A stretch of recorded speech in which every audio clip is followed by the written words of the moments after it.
En RDC, malgré la médiation conduite par la conférence épiscopale, l'heure n'est toujours pas à la décrispation politique, pouvoir et opposition, ayant chacun leur lecture de l'accord de la Saint-Sylvestre. Par ailleurs, les évêques attendent toujours une réponse à leur demande relative au retour en RDC de Moïse Katumbi, le leader de l'opposition qui vit en exil depuis mai 2016. Moïse Katumbi, bonjour. Bonjour. 6 mois après la signature de l'accord de la Saint-Sylvestre, rien n'a changé sur le plan politique, à l'exception de la nomination de 2 premiers ministres en l'espace de 2 mois. Comment expliquez-vous la tournure que prend cette crise politique en RDC aujourd'hui? Il y a une grande crise politique dans notre pays parce que c'est une stratégie du président Kabila de retarder les élections et de rester au pouvoir, peut-être aller aussi au référendum. Il y a eu un accord qu'on devait respecter. D'abord, on devait respecter aussi les évêques, parce que c'est la conférence épiscopale qui avait dirigé notre dialogue. Il y a eu un accord qui avait été signé, là où il y a la décrispation, là où je devais rentrer. Il y a un rapport qui est sorti, que Moïse Katumbi devait rentrer en homme libre, parce que les 2 procès n'étaient que de mascarade. Mais alors, est-ce qu'aujourd'hui, le fait que les évêques vous soutiennent ne vous dessert pas? Ce n'est pas les évêques qui sont en train de me soutenir. Il y a eu d'abord le rapport de la juge Ramazani qui est ici à Paris. Il y a aussi la population congolaise qui est en train de me soutenir.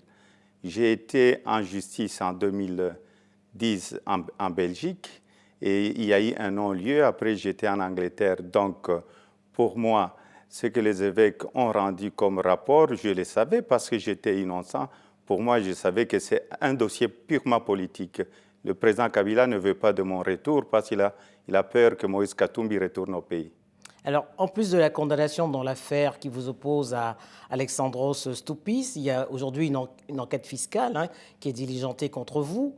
Mais qui cherche-t-on à atteindre? L'homme d'affaires que vous êtes ou l'homme politique qui est candidat à la future élection présidentielle?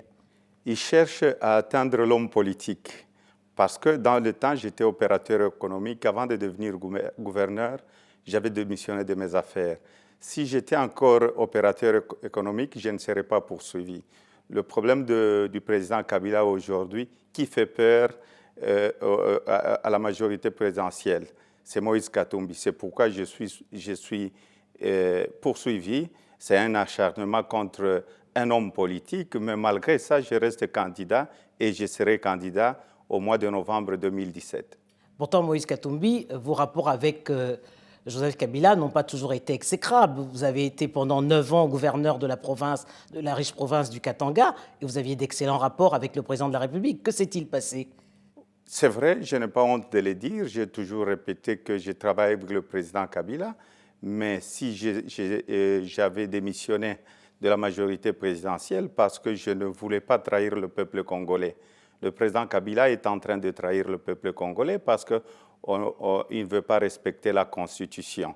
C'est pourquoi j'avais démissionné. Mais si j'avais un dossier que je devais cacher, je ne pouvais pas démissionner. Je suis parti parce que je n'avais pas peur de l'après.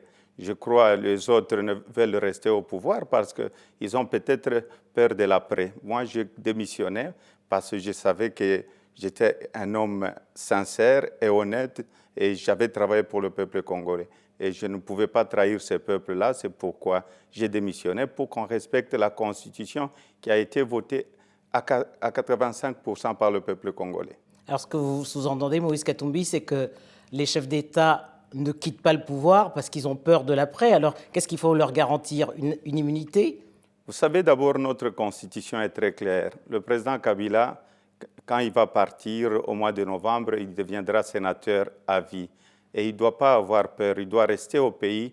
Et on a de la chance parce qu'il avait...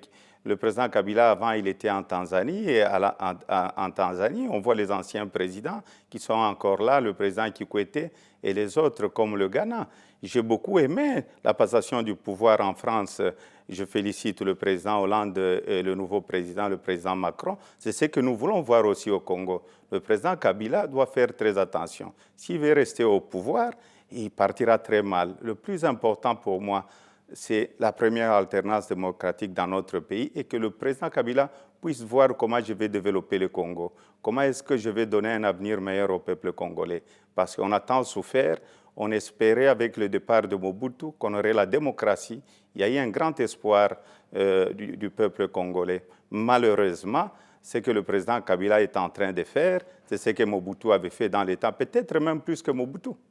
Alors, vous estimez, Mobutu, ça fait 20 ans qu'il est tombé. Rien n'a changé depuis le départ du maréchal Mobutu pour vous, en RDC? On espérait, malgré les différents accords qu'il y a eu, notamment celui de Sun City? On espérait, parce que dans le temps avant de rejoindre la majorité présidentielle, c'est parce qu'il y a eu une nouvelle constitution. On espérait qu'on allait vers la démocratie, qu'on allait développer notre pays. Malheureusement, ce n'est pas ça. Et vous savez, c'est très dommage parce qu'aujourd'hui, on compare le président Kabila au président Mobutu. Mais Mobutu était parti dans quelles conditions? Mobutu était avec qui? Chassé par le père de Joseph Kabila, d'ailleurs. Chassé par le peuple. Ce n'était pas par le père Kabila, parce que le peuple ne voulait plus du président Mobutu.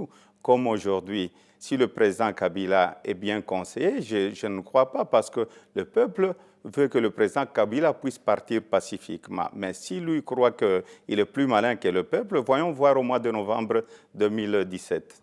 Alors, Joseph Kabila ne profite-t-il pas des divisions qu'il y a aujourd'hui au sein du rassemblement de l'opposition? Parce qu'on voit bien que Vital Kamerhe et même votre frère, Katebe Katoto, appellent au dialogue.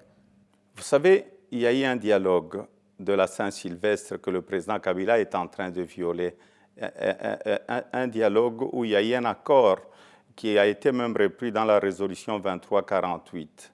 Moi, je crois qu'il faut être du côté du peuple, défendre nos valeurs. Si les autres ne veulent pas défendre nos valeurs, c'est leur problème. Le plus important pour moi, c'est qu'on puisse respecter cet accord de la Saint-Sylvestre pour qu'on puisse aller aux élections.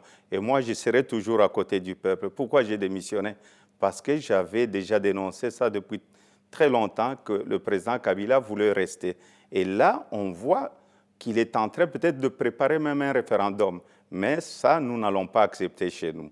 Je crois que le président Kabila veut provoquer le peuple congolais et je crois qu'il doit revenir à la raison et il ne doit pas avoir de mauvais conseillers. C'est les mêmes conseillers qui ont très mal conseillé le président Mobutu. Concernant la famille, je n'aime pas parler de la famille. Je préfère parler de la population congolaise parce que ma famille, c'est la population congolaise. Mais si votre frère Katebe Katoto appelle au dialogue, c'est que vous êtes un peu seul aujourd'hui. On n'est pas seul parce que vous savez, de toutes les façons, le rassemblement, c'est quoi? Le rassemblement, il y a 9 plateformes et les 9 plateformes sont là. Et donc, l'opposition, heureusement, il y a eu ce qui est arrivé. Nous voyons qui sont avec le peuple et les gens qui sont en train de trahir le peuple tous les jours. Moi, j'étais dans la majorité à l'époque. Et quand j'étais dans la majorité, ce n'était pas pour trahir notre Constitution. Je suis respectueux de la parole donnée, donc j'ai respecté ma parole et je vois très mal comment est-ce qu'on peut aller à l'encontre du peuple congolais. Ce que le peuple cherche aujourd'hui, c'est le bonheur, le respect de la Constitution pour la première alternance démocratique dans notre pays. Alors, pour relancer le dialogue, Moïse Katumbi, vous sollicitez l'implication des Nations Unies, mais pourquoi pas l'implication de l'Union africaine qui déjà avait envoyé un médiateur? J'ai écrit au président de l'Union africaine et au président de la Commission de l'Union africaine concernant mon problème, parce que normalement, cet accord de la Saint-Sylvestre, c'est cet accord qui a permis au président Kabila de faire l'intérim jusqu'au mois de novembre. Et le président Kabila, s'il est aujourd'hui au pouvoir, c'est parce qu'il y a eu cet accord. Il y a des opposants qui sont rentrés, mais il y a un seul opposant qui est Moïse Katumbi. Le président Kabila ne veut pas que je puisse rentrer pour que je puisse participer aux élections. Il est en train de tout faire parce qu'il a peur de moi. Il y a d'autres personnes aussi qui sont en prison. Il n'aime pas les gens qui travaillent, les hommes populaires. Il y a aussi d'autres personnes du rassemblement, parce qu'aujourd'hui, vous savez, il n'y a plus le droit de l'homme dans notre pays, il n'y a plus de bonne gouvernance, surtout la liberté d'expression. Je suis en train de m'exprimer ici, Denise, c'est parce que je suis en France, je suis dans votre chaîne TV5, je ne sais pas prochainement si on va vous donner un visa pour le Congo. Ah ça, je ne sais pas, on verra. Alors, Est-ce que Joseph Kabila ne prend-il pas exemple sur le cas burundais? Parce qu'il voit bien que Pierre Nkurunziza tient tête à la communauté internationale depuis 2 ans. C'est fort dommage si le président Kabila est en train de suivre l'exemple du président burundais.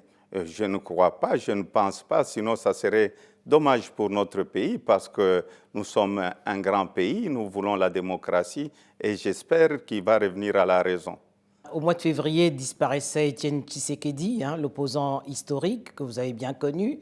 Vous étiez très proche de lui d'ailleurs. Comment expliquer que le retour de sa dépouille en RDC n'ait toujours pas abouti? Vous savez, avant de parler d'Étienne Tshisekedi, je voudrais un peu parler de la justice dans notre pays. Pourquoi Étienne Tshisekedi n'est pas encore rentré?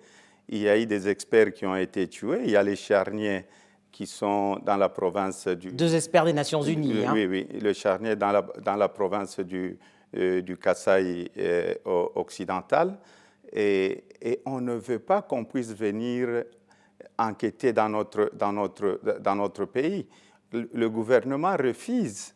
Il veut que nos juges qui sont instrumentalisés, parce que vous savez, nous avons une très bonne justice dans notre pays. Nous avons de très bons juges.